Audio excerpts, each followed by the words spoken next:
नमस्ते दोस्तों, आज की इस वीडियो में हम बात करेंगे एचडीएफसी के एक ऐसे स्कीम के बारे में जिसमें यदि आप 1500 रुपये महीना जमा करते हैं तो आने वाले समय में लगभग 86 लाख रुपए आपको मिल सकते हैं। यानी कि आप इतना बड़ा फंड तैयार कर सकते हैं। लेकिन ध्यान रखिए, ये कोई लॉटरी नहीं है, ये सही समय पर की गई प्लानिंग है और सही समय पर की गई एसआईपी की जादू है। आगे हम जानेंगे कि इसमें कितना टाइम लगेगा, क्या इसमें कोई रिस्क होता है और सबसे जरूरी बात, क्या इसमें कोई गारंटी मिलती है या फिर नहीं। आज की इस वीडियो में आपको सभी सवालों का जवाब मिलने वाला है, तो आप इस वीडियो को लास्ट तक जरूर देखना, क्योंकि अगर आपने यह जानकारी मिस कर दी तो आपका पैसा गलत जगह भी फंस सकता है। मैं आपको अगले 5 मिनट में एसआईपी के बारे में पूरा सब कुछ समझाने वाला हूं, तो चलिए वीडियो को शुरू करते हैं। दोस्तों, जानने के लिए वीडियो को शुरू से लेकर लास्ट तक जरूर देखना, और यदि आप हमारे चैनल पर नए हैं तो चैनल को सब्सक्राइब करके बेल आइकन को भी प्रेस कर देना। दोस्तों, आइए एक नजर हम इस फंड के पास्ट परफॉर्मेंस पर डाल लेते हैं। दोस्तों, इस फंड ने पिछले एक साल में 12.3% के आसपास रिटर्न दिया है। पिछले 3 सालों में 25.21% का रिटर्न दिया है। पिछले 5 सालों में 21.98% का रिटर्न दिया है और पिछले 10 सालों में 19.11% का रिटर्न दिया है। और सिंस इंसेप्शन दोस्तों, इस फंड ने 20.01% का रिटर्न अपने इन्वेस्टरों को प्रोवाइड किया है। दोस्तों, आज हम जिस फंड के बारे में बात कर रहे हैं उस फंड का नाम है HDFC mid cap fund direct growth plan. दोस्तों, यदि मैं इस फंड के करंट एनएवी की बात करूं तो वह है 209 रुपए 62 पैसे। एनएवी किसी भी म्यूचुअल फंड के यूनिट प्राइस को कहा जाता है। और दोस्तों, इस फंड का एक्सपेंस रेशियो है 0.76% का। ये जितना कम होता है उतना ही अच्छा माना जाता है। दोस्तों, इसका फंड साइज है 94,257 करोड़ का। मतलब कि लाखों करोड़ों लोगों ने इस फंड में अपना पैसा निवेश किया हुआ है। और दोस्तों, जैसा कि आप जानते हैं, फंड जितना बड़ा होता है वो उतना ही भरोसेमंद और ट्रस्टेबल भी कहलाता है। दोस्तों, इस फंड को 1 जनवरी 2013 को लॉन्च किया गया था। मतलब कि यह फंड 13 साल पुराना है और इस फंड ने अपने बेंचमार्क को निफ्टी मिड कैप 150 टीआरआई के रूप में ये फॉलो करता है। तो अगर आप इस फंड में निवेश करना चाहते हैं, अगर आप एसआईपी के माध्यम से निवेश करना चाहते हैं तो मिनिमम इन्वेस्टमेंट है दोस्तों 500 रुपए। और यदि आप लमसम के माध्यम से निवेश करना चाहते हैं तो मिनिमम इन्वेस्टमेंट है 1000 रुपए। मैक्सिमम इन्वेस्टमेंट की दोस्तों यहाँ पर कोई लिमिट नहीं है, आप जितना चाहे उतना कर सकते हैं। लेकिन ध्यान रहे दोस्तों, रिस्कोमीटर के अकॉर्डिंग यह mutual fund very high risk की कैटेगरी पर आता है। इसीलिए किसी भी फंड में निवेश करने से पहले एक बार खुद से अच्छे तरीके से रिसर्च करें और जरूरत पड़े तो अपने वित्तीय सलाहकार से सलाह लेकर ही निवेश करें। दोस्तों, आइए अब हम ये जानते हैं कि आपके मिलने वाले रिटर्न्स पर आपको कितना टैक्स देना होगा। तो दोस्तों, long term capital gain tax 12.5% देना होगा अगर आपका 1 साल का प्रॉफिट 1,25,000 से प्लस होता है तो। और short term capital gain tax 20% देना होगा। आइए दोस्तों, जानते हैं कि इस फंड ने अपने पैसे को कहां कहां निवेश किया हुआ है। तो दोस्तों, इस फंड ने टोटल 78 कंपनियों में अपने पैसे को निवेश किया हुआ है। आइए मैं आपको कुछ कंपनियों के नाम बता देता हूं, जैसे कि max financial services limited, the federal bank limited, AU small finance bank limited, Indian bank, Balkrishna industries limited, Fortis health care limited, Glenmark pharmaceuticals limited, Vishal mega mart limited, Hindustan petroleum corporation limited. इसी तरह से दोस्तों, इस fund ने total 78 कंपनियों में अपने पैसे को निवेश किया हुआ है। और जैसे जैसे ये कंपनियां ग्रो करेंगी, बड़ी बनेंगी, वैसे वैसे आपके पैसे की वैल्यू भी धीरे धीरे ग्रो होने लगेगी। दोस्तों, जब हम किसी फंड को देख रहे होते हैं तब हमें उसके 3 चीजों पर बहुत ज्यादा ध्यान देना चाहिए, जैसे कि उसका अल्फा, बीटा और शार्प रेशियो। दोस्तों, इस फंड का जो अल्फा है वह है 5.20% का। अल्फा ये बताता है कि फंड ने अपने बेंचमार्क से कितना एक्स्ट्रा रिटर्न दिया है।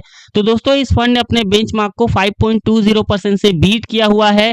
और दोस्तों, इसका बीटा है 0.85% का। दोस्तों, मार्केट का बीटा 1 माना जाता है। दोस्तों, इसका जो बीटा है वो 1 से कम है, यानी कि ये थोड़ा सा कम वोलेटाइल माना जा सकता है। और दोस्तों, इसका जो शार्प रेशियो है वह है 1.41% का। शार्प रेशियो ये इंडिकेट करता है कि फंड ने लिए हुए रिस्क के बदले कितना एक्स्ट्रा रिटर्न दिया। दोस्तों, इस फंड ने अपने लिए हुए रिस्क के बदले better risk adjusted return provide किए हुए हैं। तो दोस्तों, आइए अब हम इस फंड के होल्डिंग एनालिसिस के बारे में बात करते हैं। दोस्तों, इक्विटी पे 94.24% का एलोकेशन है और दोस्तों कैश पे 5.67% का एक्सपोजर है। दोस्तों, आइए अब हम इस फंड के टॉप सेक्टर्स पर एक नजर डाल लेते हैं। दोस्तों, फाइनेंशियल सेक्टर्स पे 26.25%, हेल्थ केयर सेक्टर्स पे 13.6%, ऑटोमोबाइल सेक्टर्स पे 9.98% और सर्विसेज सेक्टर्स पे दोस्तों 8.24% का एलोकेशन है। दोस्तों, अब आइए हम चलते हैं कैलकुलेटर पर और आपको कैलकुलेट करके बताते हैं कि यदि आप 1500 रुपए हर महीना एसआईपी करते हैं तो आप भविष्य में कितने रुपए तक का फंड तैयार कर सकते हैं। दोस्तों यहाँ पर हम एक्सपेक्टेड रिटर्न्स को 20% लेकर चलेंगे। अगर इस फंड ने भविष्य में 20% का ही रिटर्न दिया तो कितने रुपए तक का फंड तैयार किया जा सकता है। दोस्तों ये वीडियो सिर्फ एजुकेशन पर्पस के लिए है, ये कोई भी फाइनेंशियल एडवाइस नहीं है। तो अगर आपने 3 सालों के लिए किया तो दोस्तों टोटल इन्वेस्टमेंट हो सकता है 54,000 रुपए के आसपास और एस्टिमेटेड रिटर्न्स होंगे दोस्तों 20,401 रुपए के आसपास और लगभग फाइनल पैसे की वैल्यू हो सकती है 74,401 रुपए के आसपास। अगर आपने 5 सालों तक 1,500 रुपए की SIP की तो टोटल इन्वेस्टमेंट हो सकता है 90,000 रुपए के आसपास, एस्टिमेटेड रिटर्न्स हो सकता है 65,181 रुपए के आसपास और लगभग फाइनल पैसे की वैल्यू हो सकती है 1,55,181 रुपए के आसपास। 7 सालों तक किया तो टोटल इन्वेस्टमेंट हो सकता है 1,26,000 रुपए के आसपास, एस्टिमेटेड रिटर्न्स हो सकता है 1,49,294 रुपए के आसपास और लगभग फाइनल पैसे की वैल्यू हो सकती है 2,75,294 रुपए के आसपास। 10 सालों तक किया तो टोटल इन्वेस्टमेंट हो सकता है 1,80,000 रुपए और एस्टिमेटेड रिटर्न्स हो सकता है दोस्तों 3,93,545 रुपए और लगभग फाइनल पैसे की वैल्यू हो सकती है 5,73,545 रुपए के आसपास। 12 सालों के लिए किया तो दोस्तों टोटल इन्वेस्टमेंट हो सकता है 2,16,000 रुपए के आसपास और एस्टिमेटेड रिटर्न्स हो सकता है 6,81,366 रुपए के आसपास और लगभग फाइनल पैसे की वैल्यू हो सकती है 8,97,366 रुपए के आसपास। 15 सालों के लिए किया तो टोटल इन्वेस्टमेंट हो सकता है दोस्तों 2,70,000 रुपए के आसपास, एस्टिमेटेड रिटर्न्स हो सकता है 14,31,442 रुपए के आसपास और लगभग फाइनल पैसे की वैल्यू हो सकती है 17,01,442 रुपए के आसपास। 20 सालों के लिए किया तो दोस्तों टोटल इन्वेस्टमेंट हो सकता है 3,60,000 रुपए के आसपास, एस्टिमेटेड रिटर्न्स हो सकता है 43,82,219 रुपए के आसपास और लगभग फाइनल पैसे की वैल्यू हो सकती है 47,42,219 रुपए के आसपास।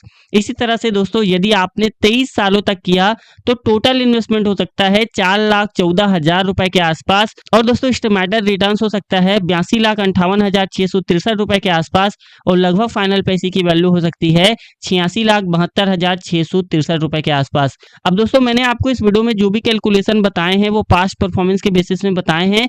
भविष्य में ये जो रिटर्न्स है वो कम भी हो सकते हैं और ज्यादा भी हो सकते हैं, इसकी यहाँ पर कोई गारंटी नहीं है। दोस्तों इसी तरह से मैंने मेरी एक और बेहतरीन वीडियो में समझाया है कि कैसे आप HDFC के इस म्यूचुअल फंड में लमसम इन्वेस्टमेंट करके भविष्य में एक तगड़ा फंड तैयार कर सकते हैं। तो उस वीडियो का लिंक मेरे एंड स्क्रीन पे आ रहा होगा, आप उस वीडियो को क्लिक करके देख सकते हैं। दोस्तों ये वीडियो सिर्फ एजुकेशन पर्पस के लिए है। इस वीडियो में बताए गए रिटर्न्स अनुमानित हैं, ये कोई भी फिक्स रिटर्न नहीं है। म्यूचुअल फंड निवेश बाजार जोखिमों के अधीन है, रिटर्न की कोई गारंटी नहीं है। निवेश करने से पहले कृपया अपने वित्तीय सलाहकार से सलाह लें, तब जाकर ही किसी भी म्यूचुअल फंड में इन्वेस्ट करें।